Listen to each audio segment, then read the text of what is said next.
এটা কি মাটি। এই মাটির কসম খাইয়ে বললাম গাছটা আমার কাছে আছে, আমি দিয়ে যেতে পারি। এই এলাকায় মসজিদ নাই, আছে। কথা কো আল্লাহর ঘর নাই। এই আল্লাহর ঘরে শুক্রবার দিন 5 টাকা যে মসজিদে দিতে পারবি, তারা গাছটা দিয়ে যাবে। উপকার পাইছি, একটু নামাজ পড়ি দোয়া করা যাবে না? আমি দোয়া চাই, দেখা চাই। আয়, আমি দেখতেছি এখানে 2 জন লোক আছে, তোরা দিকে ঠাট্টা করে। আয় তুই বাড়ি আয়, কামড়াইস না।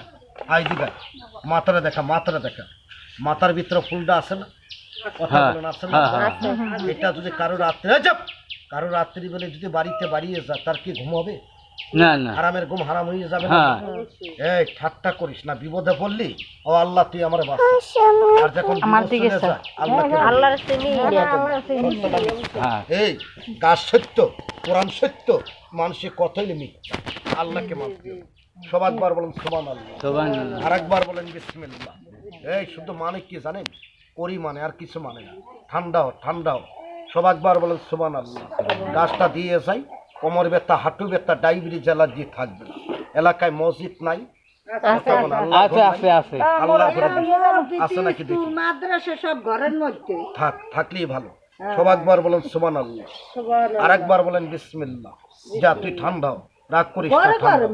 গাছটা কে কে দিবেন? হাতটা আমাকে দেখা।